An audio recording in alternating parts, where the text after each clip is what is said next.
Hey, welcome back to Rock Driveway Productions. We're on our next project here. Next project is the Starlight headliner that's going in. It is a 4-color projector. I've only seen one of these in real life, in person. I don't know how many colors it was. It's pretty cool. It's a friend of mine. She has one of the nicest V-dubs. In my opinion, it's done beautifully from top to bottom. So she had hers professionally installed. We're doing ours ourselves. So we'll see if I made a mistake and should have paid somebody. But this is going to be pretty straightforward. We've already removed the headliner. It's gone. It's out. So most of this is just like snap clips. You just pull and they snap out. The handles and the visors and underneath the front console where your sunroof and stuff controls are at, those were kind of a bitch. They were a little complicated, but there's a tool. Of course, I don't have it. You can use a couple little screwdrivers though. That's pretty straightforward. You can find a lot of videos on how to get those out, so we're not going to show you how to do that. This video is all about the Starlight headliner and not about taking the headliner out. So we're going to get right into it, and we'll start mapping some things out. All right, here we go. I kind of wanted to test some things, and you know me. I don't know. I usually start before we start the videos, but it's for good reason. I want to make sure that we're doing things the best, easiest, smartest possible way. And I've seen some videos out there. Ultimate set, the best one you can get, blah blah. Oh, that's like saying your computer's the best that you can get. You know what? It is for about 10 days or so until something else comes out. So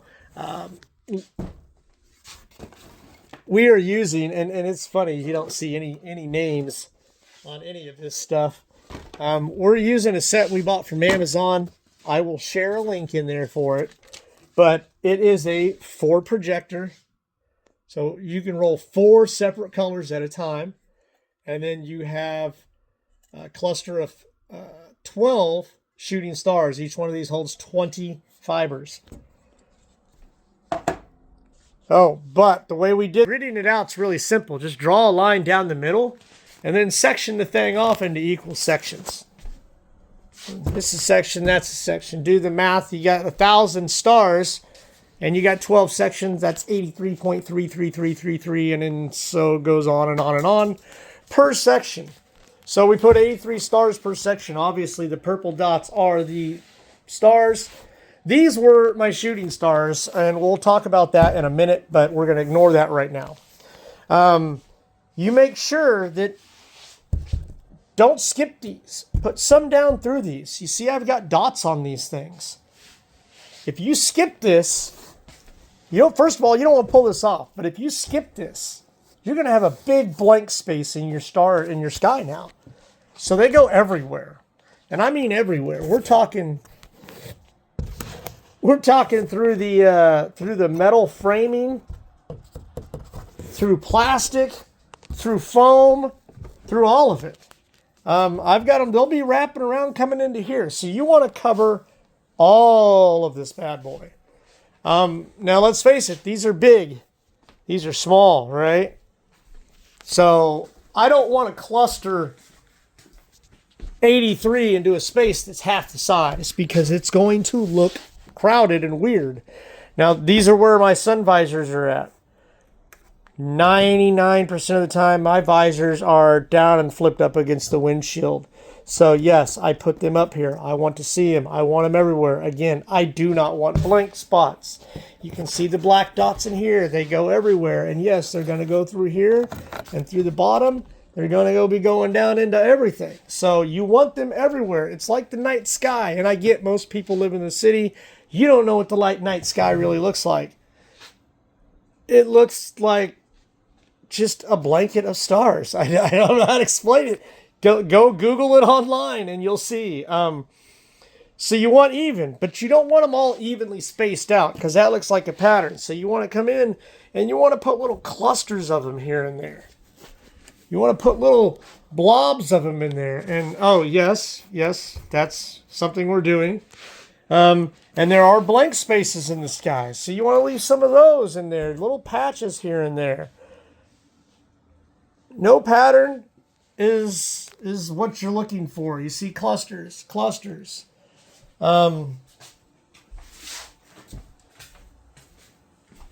Make sure you're happy with this before you start drilling holes. And just take your time. I don't know if there's a right and wrong way to really do this, but I can definitely tell you that there are ways that I've seen on YouTube, guys that did things that do not look right, that do not make sense to me. And yes, I get it. It's stars in a headliner. But if you want to make your headliner look like the night sky and you're going to put shooting stars in it, you don't have one star going this way and another star going that way and one coming down this way and one crossing across another.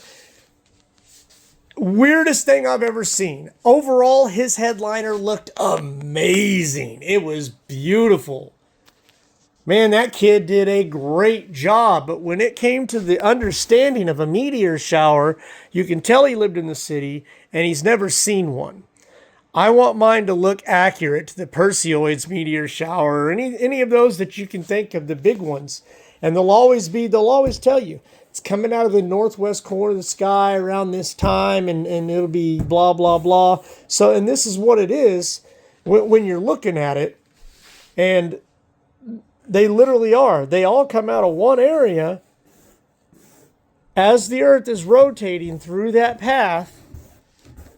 And they start real tight, and then they spread out and spread out and spread out. But where they first initiate at, that's always a really nice cluster of them. So just take your time. Do what makes you happy, what you think looks good. Because after all, at the end of the day, it doesn't matter what some idiot like me thinks of your car. It matters what you think of your car. Your car's important to you. That's all that matters. So if your car's a beater and you love it, man, more power to you. I've been there. I was a kid in high school. I didn't always have a good paying job. I didn't always have a nice car with a lot of nice shit.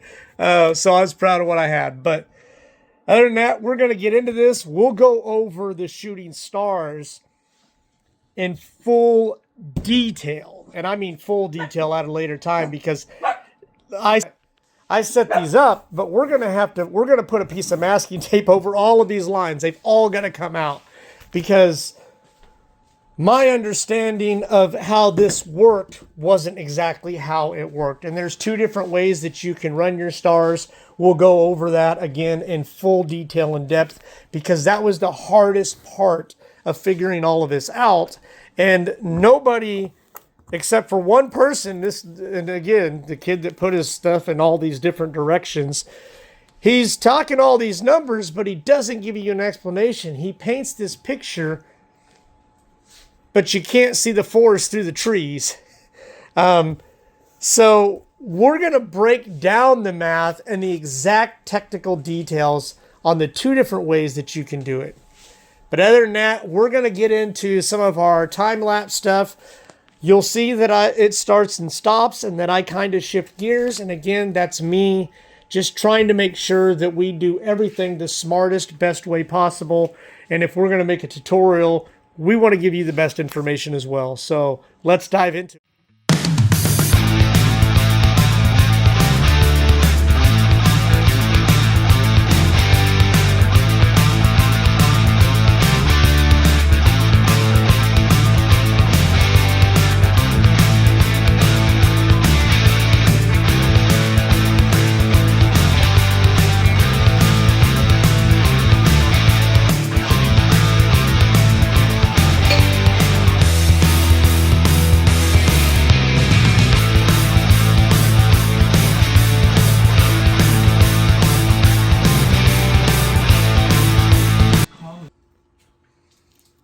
Okay, so this video real quick is to show you how to do the shooting stars. So I've set up a sample here, and you've got these, they set up from left to right on the top 1 through 6. right to left on the bottom, 7 through 12.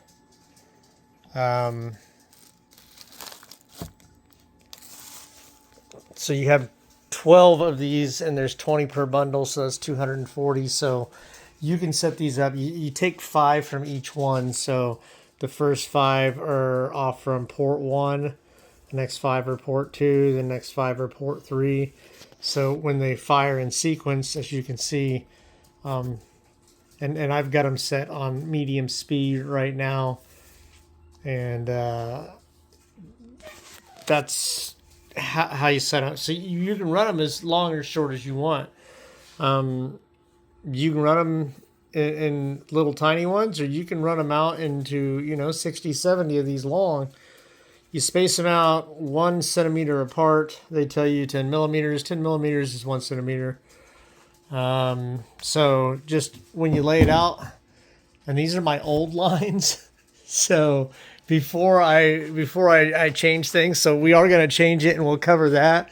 But we're going to do the same concept, and we're going to run it this way. And we're going to kind of do more of a realism thing too, where they all kind of come out of the same spot of the sky and then streak off into different angles and stuff and lengths and burst. So that is your shooting star in a nutshell. I mean, sure, you can run these in groups of 12 and just run them 1 through 12. But then they're all going to fire at the same time, and doing all the math and stuff is silly. So, and when you do these, you don't have to have them all start on 1. You can have some of them start on 7, some of them start on 5, 3, 2, 8, 9, 12, whatever it is. So these will all be shooting and firing at different times, and have more of that natural, sporadic kind of feel to it. So we'll get into laying them out, and once we get them laid out, before we continue on with our main ones, we're going to get those in. So because they're going to start in here and they're going to go this way. So we want to get those in first, and then we can come back and we can do all the rest of our stars over the top of it. This is what it looks like once it's done. It's fairly organized, about as organized as it's gonna get. And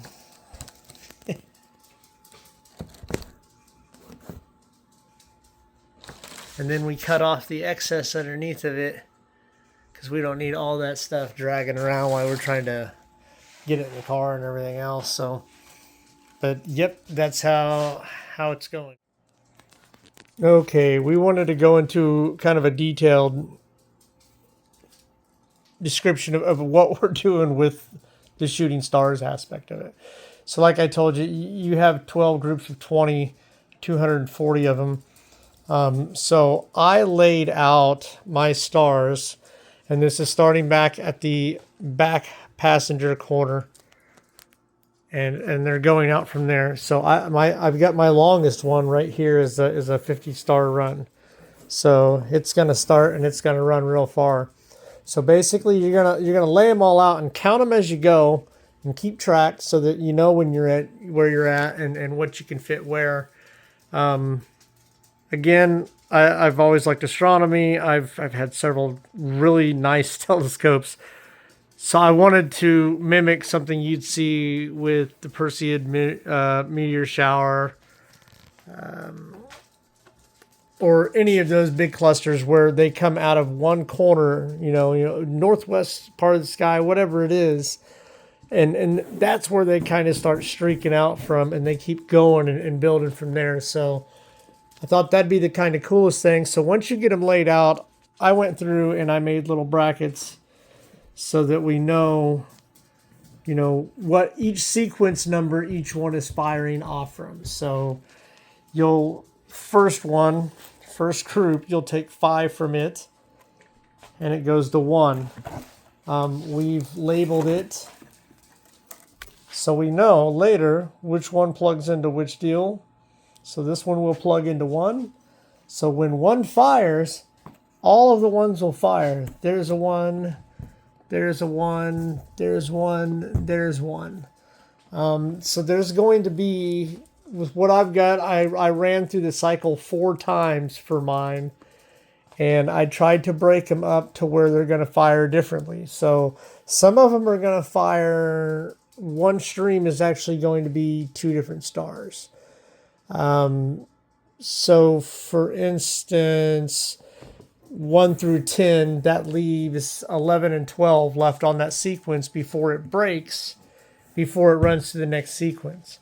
So you're going to run 10, and then it's going to run 11 and 12, just this short little, just a quick little burst out of this one line right here.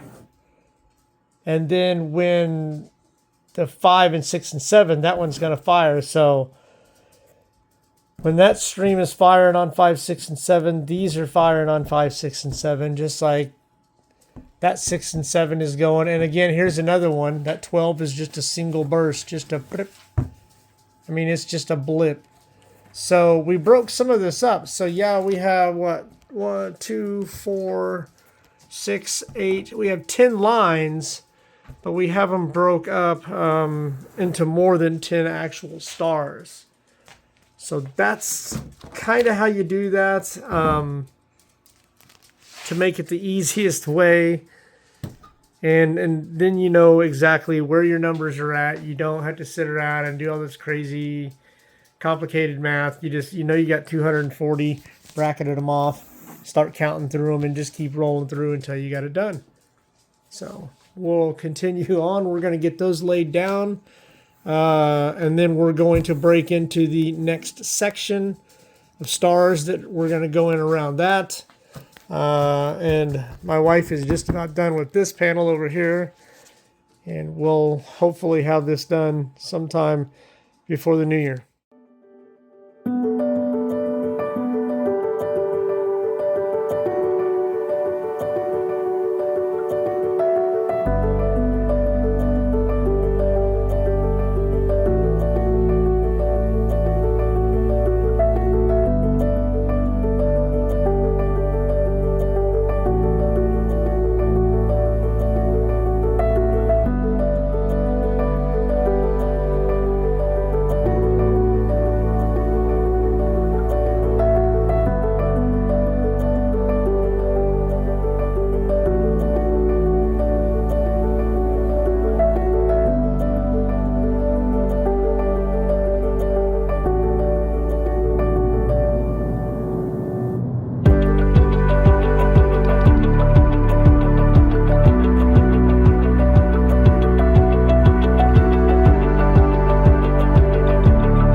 to call and tell her that? No.